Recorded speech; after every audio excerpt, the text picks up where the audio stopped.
We're going to get started. Welcome, everyone. I'd like to welcome you warmly to the second speaker series for the academic year for the Meltzer Center for Diversity, Inclusion, and Belonging. My name is Kenji Yoshino, and I'm the faculty director of the center. It's a particular joy today to introduce our distinguished guest, Professor Dolly Chugh. She's appearing in our speaker series for the second time. So I think, Dolly, only you and Justice Sotomayor have that distinction, but I consider you to be equally sort of eminent in your fields. Professor Chugh is a social psychologist and management professor at the Stern School of Business here at NYU, where she conducts research on bounded ethicality, or what she calls the psychology of good people. Her work has been published in leading psychology, economics, and management journals. And her first book, The Person You Mean to Be, How Good People Fight Bias, is one of my personal favorites and was the subject of her first visit to our center. We invited her here today because she's just this month published her second book titled A More Just Future, Psychological Tools for Reckoning with Our Past and Driving Social Change. By attending this event, you've been entered into a raffle to win a free copy of Professor Chugh's book. She's one of my heroes in this field, and I'm thrilled to welcome her back to NYU Law. Thank you, Professor Chugh, for being here. Towards the end of today's program, I'll open up for Q&A.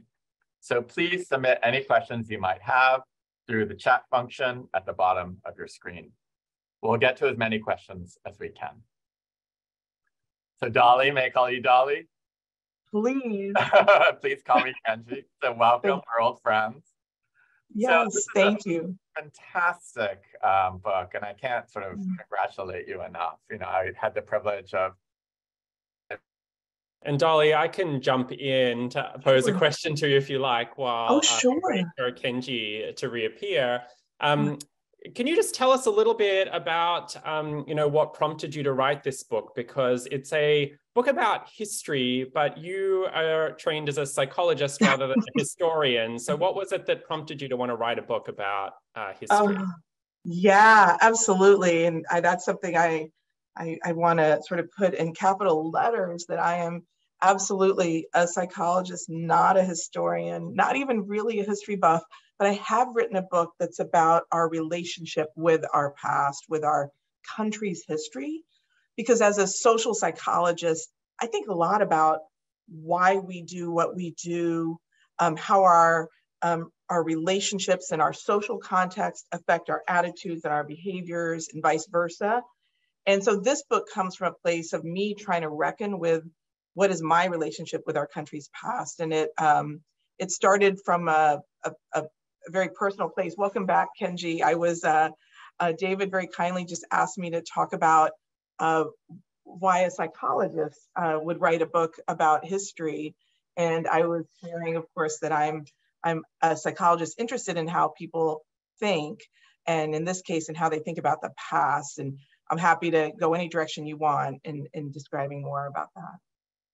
Yeah, so thank you to my executive director, David Glasgow. I don't know what happened there, but it's good to have a team that can support you when things go awry, as they sometimes do.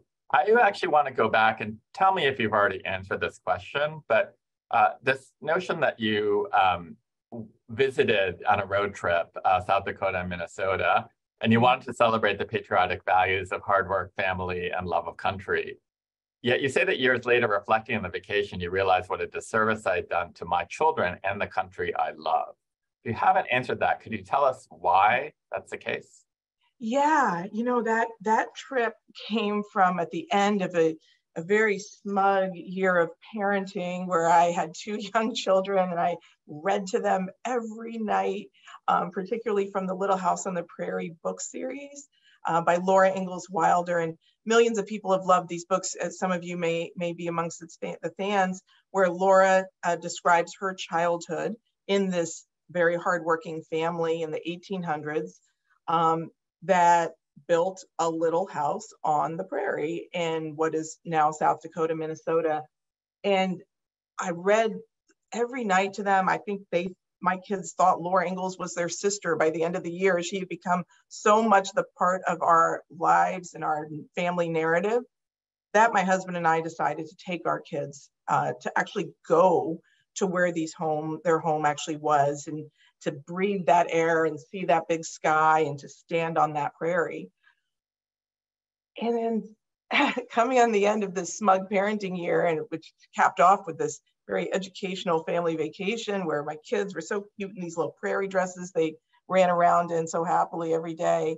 I kept having these like little nudgy thoughts of, there were a few lines in the book that were very problematic. The only good Indian is a dead Indian. And then I'm looking at this land and I'm like, wait, whose land was this before it was the Ingalls? And I started realizing that the stories I was telling my children were only part of the history of this country. And I wanted to say more and share more and discuss more. And every time I felt that intellectual need to do it, I felt this emotional shutdown happen where I just did not know how to think about those issues and talk about them. And so I'm not proud of this, but I just didn't. We just didn't talk about it. We did the whole vacation. And over the past decade, I have thought back to that moment time and time again when I've experienced the same emotions, when I've learned about Juneteenth and realized I didn't know about Juneteenth and didn't know how to think about it, or Black Wall Street and the Tulsa Massacre, or the boarding schools that Native American children were forced into. Like, time and time again, I've learned about things that I didn't understand, I didn't know, that contradicted narratives I had been taught. And I had this emotional response that kept me from learning more and unlearning what I already knew. And so as a psychologist, of course, that's of great interest to me. And that's where this book came from. Thank you so much for that. And I'm sure I speak for many of us when I say, I think the only thing that makes you different is not so much that you push those feelings down, but that like you drew them back up again to sort of analyze them. And that's why this book is such a gift for all of us who are struggling with this. So, to add to my own sort of, add to your catalog with my own kind of litany, I'll say that like the past few years, I've seen a lot of debates about how we should process injustices of the past, including reparations, Confederate monuments, the internment of Japanese Americans, the 1619 Project, and of course, critical race theory. So what do you think we're currently getting wrong in these public conversations on these topics? Because I think this book comes at such a important time where we are trying to confront that past. So what could we be doing better? Yeah, exactly. And I should note, by the way, when I decided to write this book, it was 2019. And that's when, I signed the book contract. And what's notable about that date is that the only people using the term critical race theory in 2019 were people who actually study critical race theory, which is mostly legal scholars, right? And so it was a small group that for decades had been doing important scholarly work. And then the term sort of suddenly became part of a public conversation and is now used in a way that is not the way it was originally defined at all. It's not clear how it's defined anymore. I feel like with that sort of semi-surprising timing to me, I'm not totally surprised, which is because I wanted to write this book. I felt we needed these tools. But I think what we're missing in the public conversation is it feels like it's a conversation about, should we fill in the emotion, guilt, let's say, or not? And I guess maybe the conversation I'd like us to be having is, what do we do with that guilt if we feel it, when we feel it? In and of itself, I don't think it's a huge problem to encounter emotions like that when you look at some fairly brutal events in our country's past. I would sort of hope we would have some negative emotions about that. The question is, how do we cope with it? How do we persist through it? And how do we make good use of that emotion and not sort of just be bogged into it? And that's where I think the sort of the research of psychology is really useful. Yeah, so to get into the brass tacks, I mean, you talk about dressing for the weather, right? For when you actually encounter these stormy emotions that arise when we all reckon with our nation's past. Can you just tell our audience what you mean by dressing for the weather?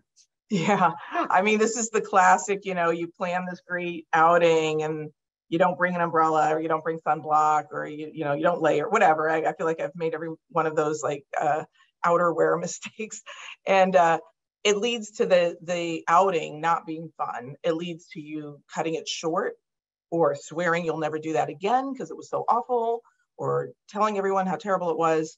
And it turns out it wasn't the outing that was the problem. It was my preparation that was the problem.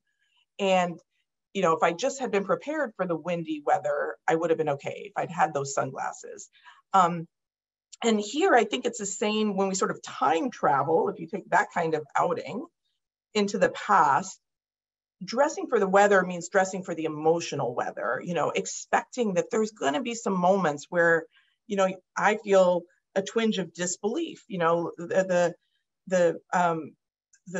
how could I not have known that? How could I have just been ignorant? Or how could that be true of a country I love so much? Because I do love this country so much. So how is it possible that I don't always like what my country does, even when I love it so much? That brings up emotions, and dressing for the weather means being ready for that, not being surprised by that, almost expecting it. Yeah, and I think what's so interesting, and you've just articulated your subject position in the book of loving the country enough to be critical of it, right? And I think that that's one of the major conceptual innovations of the book, where you describe the kind of patriot's dilemma of the more we love the United States, the less likely we are to do the necessary work to improve it often. You're trying to upend that by saying we can both be patriots and critics, and oftentimes that critical faculty is necessary to patriotism, right? So what would you say then to the people who look at all these terrible things, who do confront the past, and then view that as a warrant to sort of give up their patriotism, right? And say the right answer here is to abandon patriotism altogether? Yeah, well, I try to offer in the Patriot's Dilemma is the challenge we face, and the response I try to offer is the idea of being a gritty patriot, to build off of the work of psychologist Angela Duckworth on grit, that I think many of us have been fascinated by and have embraced in other parts of our life, that grit is passion and perseverance in pursuit of a meaningful long-term goal. So perhaps in our workplaces or our careers, we've had to show grit in pursuit of our goals. Perhaps in our communities and our families, we've had to show grit in support of the people we love. What if the meaningful long-term goal here was our love of country, was our commitment to improving our country, our commitment to helping our country live up to its ideals? What if that was the meaningful long-term goal? That patriotism required the passion and perseverance, the grittiness, in order to achieve that.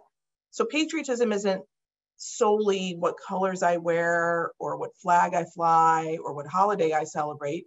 It can include those things, but in addition, it's this grittiness that allows me to push through when I feel deflated, defeated, exhausted by the state of things. Great. And of course, this avatar that I've invoked of the person to your left who says, I confront the injustices, so I give up patriotism, is one way of looking at it. On the flip side of that, there's the other avatar, right, who's like the perhaps conservative critic, who says that focusing so much attention on the injustice of the past is kind of demeaning the country, right, or teaching us all to be ashamed of the country. So what might you say to that person? Is it still gritty patriotism, or is there another overlay or a different way of languaging it that would be more inviting, right, to that critic? Absolutely. And I think this is literally a both and. So one of the tools I offer in the book is research on a paradox mindset, embracing that mindset. A paradox is, of course, when there's two truths which contradict each other. And our minds do not like this, right? Our minds want puzzle pieces to fit, and that painting that's crooked on the wall, we want to straighten it out. Our minds look for consistency. The world is not always consistent. That is not, people are complicated, history is complicated. The history of our country, yes, it has some terrible, brutal things. It is also beautiful. There are many beautiful elements to our history. And so what I offer is that to only focus on the brutality or only focus on the beauty is to only focus on part of the story. What we want to do is embrace the paradox mindset where we allow both to be true. And what the research says about that is that when it's actually kind of trivially easy. We tell our brain both things can be true. And when we do that, the research says our thought processes become more creative. There's a liberation that takes place. We're able to think more creatively and more resiliently because we're not constantly trying to solve an unsolvable puzzle. Is it this or is it that?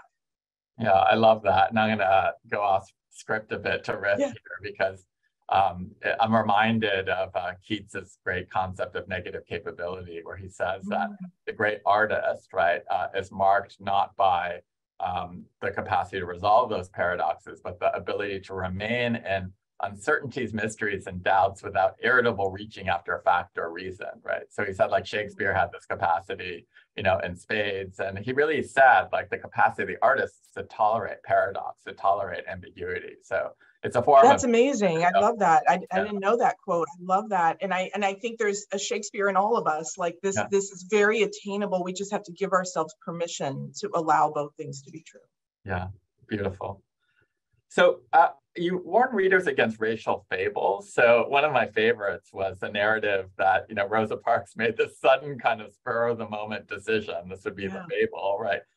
To sit in the whites only section of a segregated bus, because, say, her feet were tired, right? As opposed to the deeper truth, which you unearth in your book, that she was a seasoned racial justice activist and advocate, right? So my question when I was reading this was like, we don't know what we don't know, right? So I know what to do when, someone tells me this is a racial fable. I go and do more research. Like that's what you and I do as scholars, right?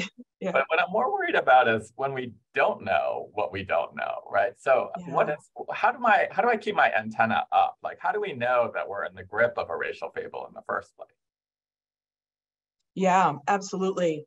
And I'm going to answer that question, but first I'd love to shout out a new movie that came out last week about Rosa Parks. So the historian Jean Thea Harris wrote the seminal biography, the first, believe it or not, truly footnoted scholarly biography of Rosa Parks called The Rebellious Life of Mrs. Rosa Parks. And the title there is telling you that she's debunking a fable.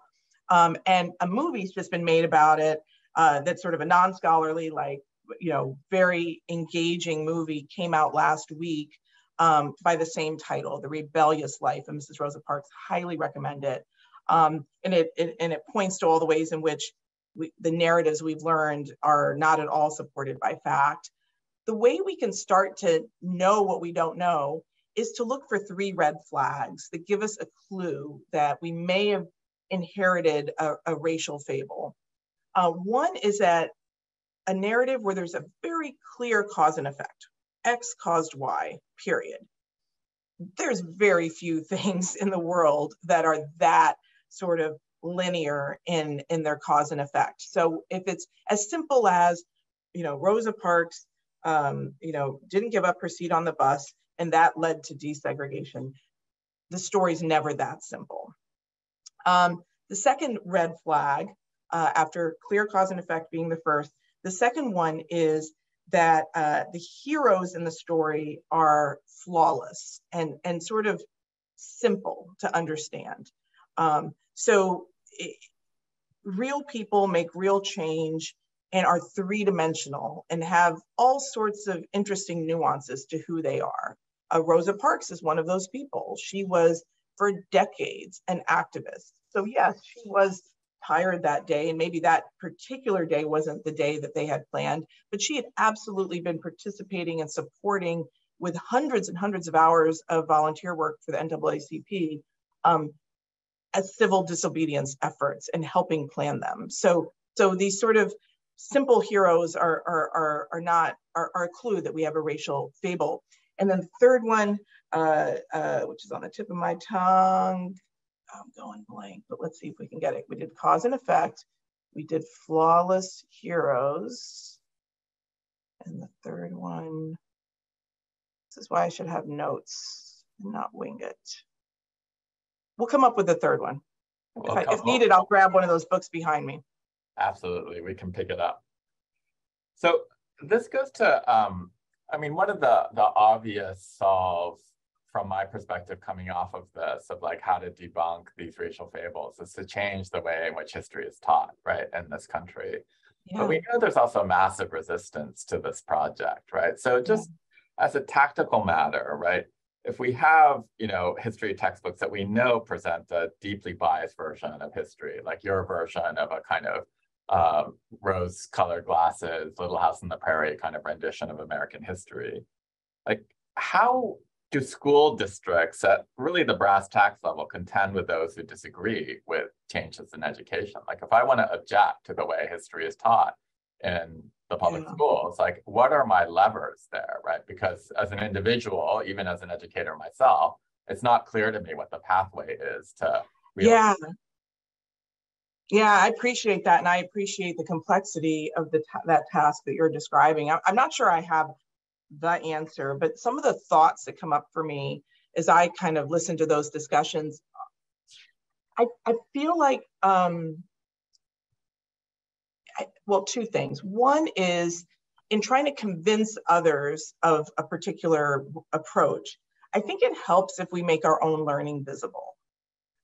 This isn't like, if I think that we should be, you know, teaching the Rosa Parks story as it actually happened, that doesn't mean that it doesn't bring up emotions for me, that I'm not confused by it, that I'm not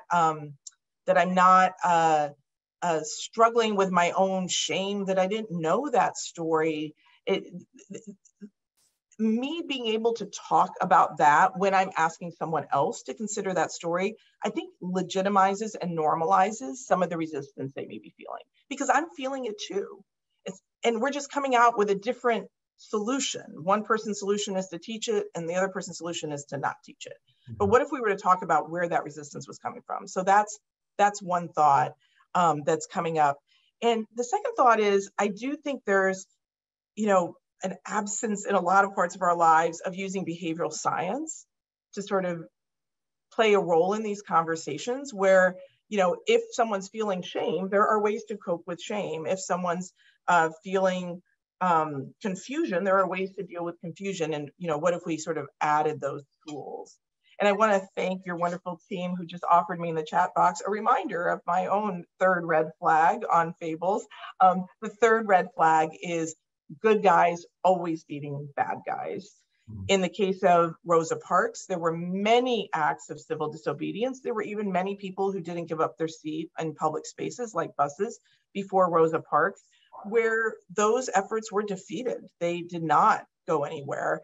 And so when we see something that looks like it was the only time something happened and the good guys won, it's an indicator that we're missing some of the bigger story, that we've fallen into a fable. Great, no, thank you.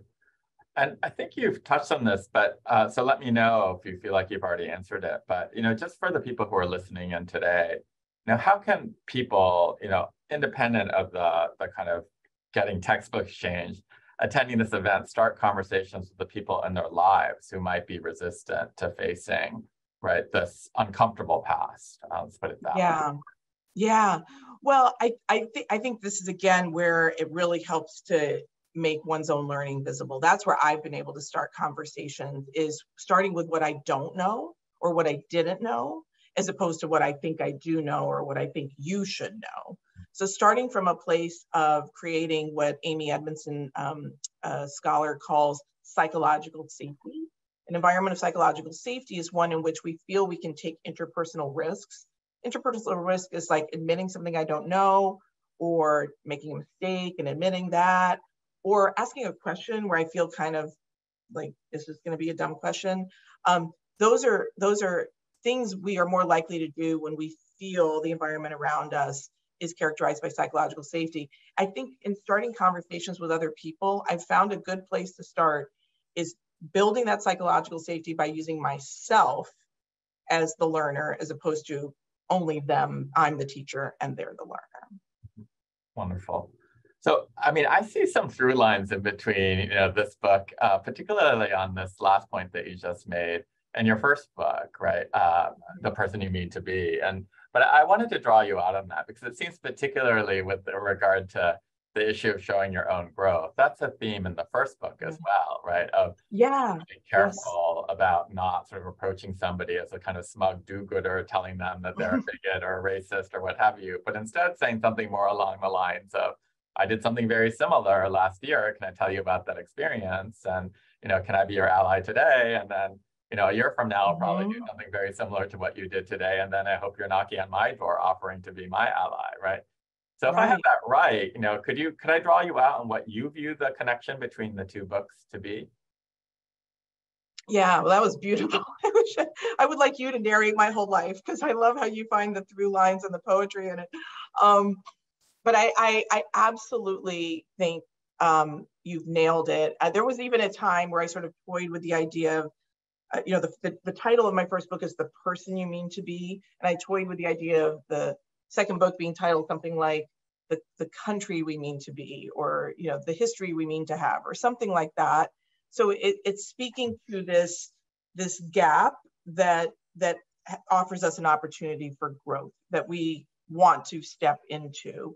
So I see both of those. I see both books as being characterized that way. Both books, I think, can also be characterized by a concept I introduced in the first book of being goodish. When you're goodish, you have a growth mindset where you're always looking for opportunities to get better. Again, we do this in so many parts of our lives. We're always getting better at our jobs and our hobbies. What if we took that approach to issues that had to do with racism or sexism or a complicated history? I would say that also applies in this second book. I will say that the second book, the place where I think that it's a little distinctive is that I think with the first book, I was further along in my own learning. I don't mean as a scholar, but I mean as a human. And so I was writing sort of deeper, more confidently from the journey I was in. I think the second book is written more like I'm in it. I'm in the mud of it. I'm in the murkiness of it myself, even more so than I felt with the first book. So that feels a little more vulnerable. Thank you for that. There's a question I've been dying to ask you for a while because, I think in our work in D&I, we always sort of wrestle with when do we empathize and when do we smite, right? And in your first book, you talk about the kind of 20-60-20 rule of, 20% of people are, and you say quite candidly that these numbers are a little bit, soft, right? But the middle is just, the important thing is that the middle group is the largest, right? So 20% of people are like diehard advocates of D&I, 60% are in the movable middle, and then 20% are ineradicably opposed. And one of the things I really appreciated is the kind of tough-mindedness with which you say, like, be really careful before you put someone in the stuck 20, but once they're there, leave them alone, right? So, as I was reading this second book, I was thinking, like, how do you identify who the stuck 20 are in this debate? And then what do you do with them? Do you leave them alone? Do you engage with them in some way? Like, it seems like this is a time in the country where we're getting a lot of incoming in the center of, like, now is not the time to sort of sit there and, like, gaze into somebody's eyes and empathize with them or show your own growth. This is a time when, like, you actually have to stand up for your values and fight, right? And that's really a core dilemma, I think, in our field about when is, like, important to be compassionate, and then when is an excess of compassion, like collaboration with evil, right? So I'm just curious as to how you think about that in the specific context of this book. Yeah, and I'm so glad you brought that up because it was sort of fleeting through my head in my previous answer about the comparison between the two books. So one of the concepts that I share in the first book is the heat light metaphor, where light is meeting people where they are, kind of moving at the pace of learning. It's, creating psychological safety. It's doing all of that incremental work. And heat is pushing people past their comfort level. It's being disruptive. When Rosa Parks didn't give up her seat, that was heat. That was not light. And while I sort of temperamentally, I think, have a light kind of orientation. Those are like the tools in my natural toolkit. One of the things I've come to learn and appreciate is to value those willing to bring the heat. Because what scholars of social movements have shown is that movements that have a lot of light but not a lot of heat, or a lot of heat, not a lot of light, don't make as much progress as movements that have both. We want both light and heat, regardless of what we individually tend to bring to the work. We want other people to bring the thing we don't bring. Now, 20-60-20, the closed off 20, you know, there may be no amount of light that's going to work there, but there may be heat that will. And so that's where the heat becomes really important. And I have not seen data on this, but I'm going to hypothesize that light changes minds, but heat changes systems. And that's why we need both, because we have to change minds and change systems in order to move forward. So the idea is not that we're just going to go one person at a time, psychological safety, and then that's going to change everything. We're going to have to bring both to bear. I'm just not the best person to model or offer guidance on how to bring heat, just because I'm not as skilled or fluent in that. Yeah, there's thank you for that. You know, I'm on the light side myself, and I always think of this Louise Gluck poem where she says, you know, the happy heart identifies with the leaf, not the tree. And what I take her to be saying is, like, if you try to superintend everything and say, like, you need to be all things to all people and be responsible for the entire conversation, that's like a recipe for disaster and depression, right? Whereas if you actually identify with the leaf, understanding that there are many other people who are having different kinds of temperaments, different kinds of conversations, that's actually a really, you know, a much happier way to approach, you know, our project and life in general, right? So that's I have a couple more questions, but I just wanted to flag for our audience that this is the time where I invite you in. So if you have questions for Professor Chugh, please put them into the chat. So my next question is, we talked about the kind of comparative sort of competences, I suppose, and of heat and light. And I guess I find myself wondering, like, do other countries do a better job of sort of calibrating or titrating the right sort of balance of heat and light so that they do a better job of reckoning with their past than we here have done in the United States? Like, did you learn about the experience of other countries and working on this book? I did, yeah. I was really interested in getting a comparison. And so the two that I read about a little bit, I'm sort of not a deep expert in this area, but I learned more about South Africa and Germany, and Germany's experience post-Holocaust, South Africa's experience post-apartheid. And a couple of things stood out for me. One is especially with Germany, so right now, there are many public markers and places of education in Germany that mark what happened with the Holocaust. We don't have that in the United States, for example. Like, we don't have like very big public, you know, slave market markers that we can't help but notice if we're walking down a street. The United States government has never apologized for slavery. Like, literally, there has never been an apology for the institution of slavery. And in fact, when slavery ended, compensation was given to the people who had enslaved humans, not to the humans who were enslaved. So the contrast is, you know, a big public noting and reminding and remembrance versus something that feels like we haven't quite gotten there yet. It did take Germany a few decades to get there. So I think it's understandable that it hasn't been instant for us. And it gives me hope that maybe we will get there. But I thought that was interesting. With South Africa, Jonathan Jansen wrote a remarkable book called Knowledge in the Blood. He's a Black educator who took on the deanship of a white institution of higher ed as apartheid fell. And he was interested in observing the students he was teaching and leading how they were going to process this new world and how would they remember what was once true with apartheid. And he said there were three narratives he noticed: that nothing happened, something happened, but it's over, or something terrible happened.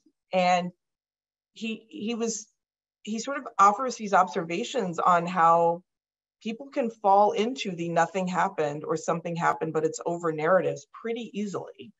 And when we do that, because our minds are like gymnasts and how agile we are at like twisting our thoughts to make sense and create that consistency, we deny ourselves the ability to understand what's happening today because we can't connect the dots to where it came from.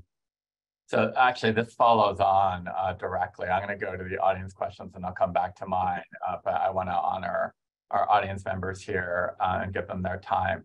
So this question is, how should historical sites and museums ensure that they're presenting a balanced view of their narrative? So you talked a little bit about the public nature, right, with which some histories are recorded and how that might make it easier, right?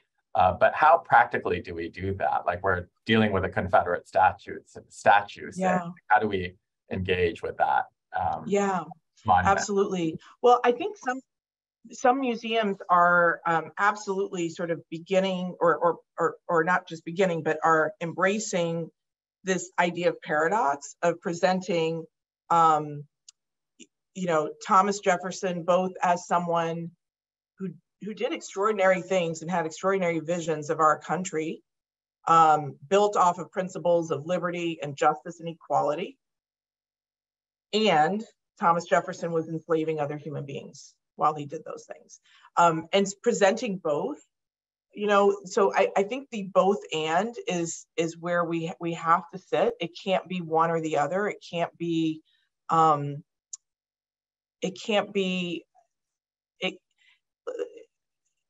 what I would love to see is museums engaging us in grappling with what to believe as opposed to telling us what to believe. And I think I've started to see some examples of that. In terms of the Confederate monuments, like that's a good example of something where if you look at the history of it, which I had not until very recent years, and I'm by no means any expert, those Confederate monuments and so forth that were put up with a very specific political purpose on public land often. And if we look at it that way, as it was I think we can all understand specific political purposes if we look at the world we live in today. And if we just sort of look back at the specific political purposes with which they were put up then, it's easier to sort of see why that political purpose is no longer served, and make a change to sort of catch things up to where we are now. Yeah. That's wonderful. I see like lots of creative strategies here of like, you don't topple the statue of Cecil Rhodes, but you put it in a museum, right? Yes. So the statue exists, but it's reframed as like an artifact of history, right? Or, you keep the house that slaves built, but you put the names of the slaves who built the house like on a plaque on it. Yes. So that it's both and, right? Rather than tearing the house down or what have you, right? So I think we are wonderful examples, plural, right, in our strategies. So this follows on that. You mentioned South Africa. Do you think South Africa's truth and reconciliation process allowed it to move forward, and that the absence of such a process in the U.S. holds us back, right? Would you advocate for a truth and reconciliation process here in the U.S.? Yeah, so I'm not even going to pretend to be an expert in South Africa's truth and reconciliation process. I've read about it, but I'm absolutely not an expert in it. So I'm not going to even pretend to have a well-informed opinion on how that's worked there. But I will say that I think the underlying idea of it, which is being clear about what happened, being clear on the impact of what happened on where we are today, and taking responsibility for it, I absolutely think the absence of those three things in the United States are holding us back. Thank you. What about remembrances and apologies for Indigenous genocide? What makes for an effective apology? So I hear this question to be taking us to a different context of, Indigenous genocide, which you do write about in your book. but it also takes us into the domain of an apology. Like if we were to apologize, you mentioned there had been no apology for slavery, like what would that apology look like? Yeah, so one of the things that I learned about research on apologies is that we think of an apology as about being about the past, right? We're apologizing for something that has already happened. But what the research actually shows is one of the reasons we value apologies and have trouble moving forward without them is that we perceive it psychologically as a statement about the future. It's like hitting the reset button. And so when we get an apology, we take it as a signal of change. And so an effective apology, of course, should be sincere and specific and should put the responsibility on the person making or the organization making the apology, not on the person receiving the apology. I think that part is intuitive, and we all know when we get an apology that's not specific and sincere and putting the responsibility on the right party. But this idea that it's about the future, not the past, that was a new one to me. And it was important for me to sort of read that in the research to understand the value of the apologies. Regarding remembrances and apologies for Indigenous genocide, absolutely, 60 million Indigenous people were, the number started at 60 million and ended at 6 million over the span of about a century. I mean, that's remarkable genocide. And absolutely, and in the book, I talk about, again, my own sort of learning and unlearning about that. And I absolutely expect that we could do more and have opportunities to do more there. Yeah, wonderful. David and I have a book coming out, which is in part about how to give apologies. This is exactly what we found as well, which is that so often we think of the self-threat as being like, oh, I did something wrong. But actually the self-threat often arises about, oh, and I will have to behave differently in the future. I'm committing myself to a future course of conduct. And that's so onerous and burdensome because literally now until forever, right? That's the real hesitation. That's the real nub of resistance to apologizing in the first place. So I love this question. I mean, this is incredibly poignant, right? How do we protect people of color from always being the ones bringing the heat, right? Going back to the heat-light distinction. So heat is in quotes here, and falling victim to tropes of angry people of color, right? Absolutely. Such an important question. So I think there's two things people who are not people of color can do in those moments, or any group where the people who are directly affected are the ones carrying the burden. People who are not in that group, things they can do, allies, as some people call them. One is that we can simply step forward. We can take some of that heat and offer some of that heat or light in those moments so that it's not always left on other people. And what we know from the research is that we tend to underestimate the influence we can have, whereas the research actually says when you're not directly affected and you speak up, you're actually viewed with more credibility, which is messed up in its own way, but that is what the data says. So stepping up, stepping forward is one thing we can do. The second thing we can do, and I've had to do a lot of work on myself on this particular thing, is to not tone police people. When they are bringing the heat, when they are angry, when they are disrupting a meeting, or I should put disrupting in like quotation marks, disrupting a meeting or a process that was running just fine if they would just come along with the process. That's what change looks like. That's why it's so important that we understand the Rosa Parks story. That is what change looks like. And so rather than kind of sighing or, pulling them aside, I think you should think about how you're saying that. What we actually want to do is be amplifying, publicly supporting people when they're willing to do it. Right. So dress for the weather, dress for the heat. Dress for the heat. That's good. Here's a typical, I love our students. So this question is, what actions can we take as students to help further this discussion? Ooh, yeah. Well, we definitely start with ourselves, I think, of just pushing ourselves to do some more of the unlearning and learning. But then we start, I think, I have the opportunity, students and others, to so then once you start unlearning things, you're like, oh, now I understand where that hiring process, why it is the way it is, because I've looked at the history and now I can connect the dots to where that came from. Or now I understand why, that housing situation is the way it is. And then we can start to challenge the system or the process because we understand sort of the roots of it. And we can do it with our emotions, sort of emotional regulation in place, as opposed to being sort of awash and all those emotions that get in our way. Thank you. So this question goes back to apologies. Is one reason why apologies don't come easily that people in the past may have been operating under different standards of morality? Does a paradox mindset contemplate different standards of good and evil? Yeah, I mean, there's no doubt that, of course, I sometimes wonder, 50 years from now, 100 years from now, what are people going to look at us and think we were, absolute barbarians about, so there's no doubt times change, standards change. That said, even like, let's take slavery, there were lots of people speaking out against slavery then, so yes, there are different standards over different generations and eras, but it's not like they were uniformly accepted. There was debate and there was disagreement in the time. So I think there's, and we have, in the case of slavery, I mean, it's hard to reconcile that with the documents that were being written at the very same time, right? So it's not like it was taking place with a belief system that was sort of,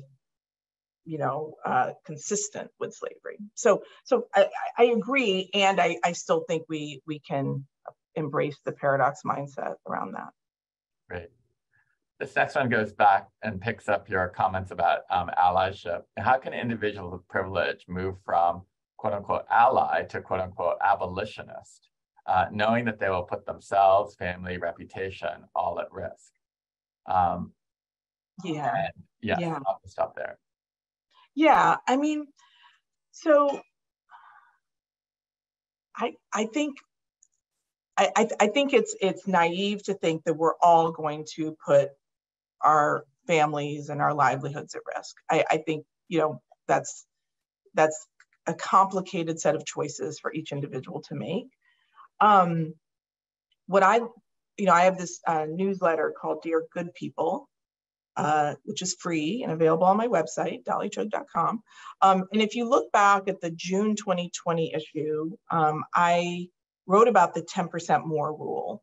And the 10% more rule is, if you're sort of feeling overwhelmed, like I need to do all the things, everything right now, what I would suggest is what we need to do is actually 10% more than we were doing before, so that we can sustain it over time. And 10% compounded, of course, becomes a lot more than 10%.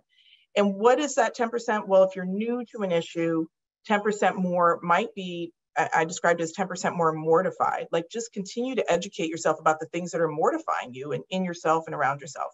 If you've done a little bit, you've hashtagged, you've donated, 10% more might be, being 10% more terrified, like taking a few more risks, speaking up to your boss, like speaking up on an issue that feels controversial. So 10% more mortified. And if you're in this fight every single day, risking things every single day, 10% more, and I'm going to put this in air quotes, satisfied, not satisfied that the work is done, but satisfied that maybe you can take a quick break, catch your breath, the tree leaf, and sort of come back in when you're ready.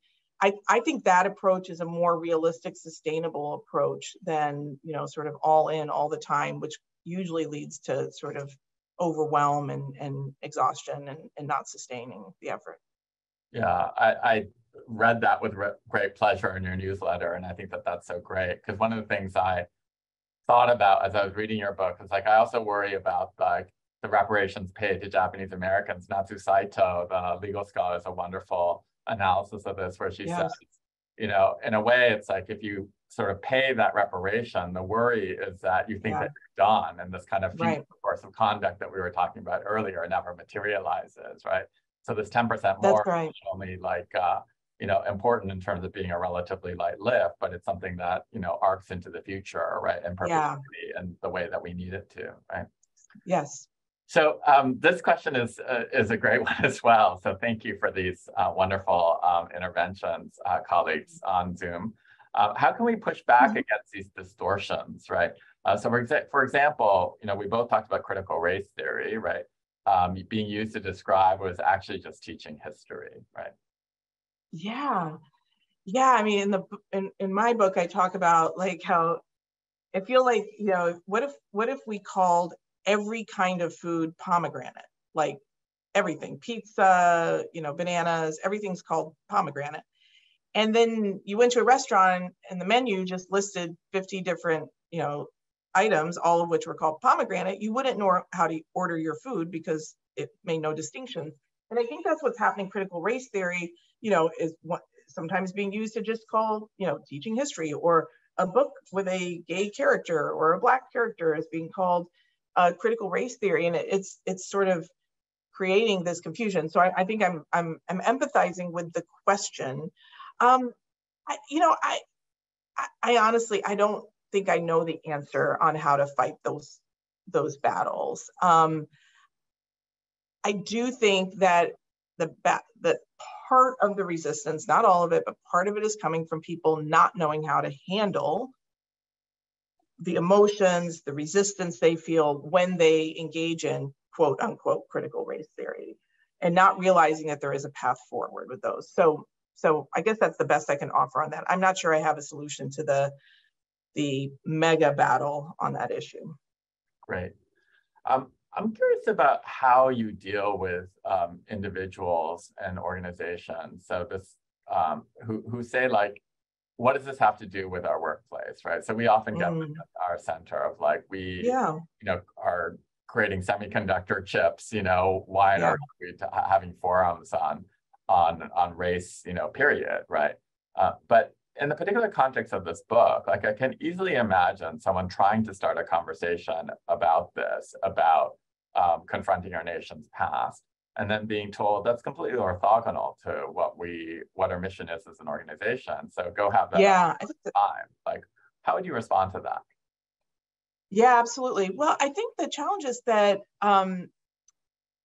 it's like at the same time, those same organizations are promoting their DEI efforts. They're offering a training program on unconscious bias, let's say, and I worry that without the tools to do it, without the sort of the glasses that help you see what the problem is, that those efforts, that money that's being spent, that promise that's being made both internally and externally, that none of that's going to manifest as, with the return on investment that's hoped for. So I think what's why the semiconductor company might feel like this is unrelated. On the other hand, I think it's giving them the tools to achieve the goals they're claiming they have. And of course, in a war for talent, making sure you have a workplace that's inclusive and getting the best performance out of every possible employee, and that you're beating your competitors and getting the talent they need is exactly what you want. A great boss is an inclusive boss. So all of that seems to line up pretty cleanly. Wonderful.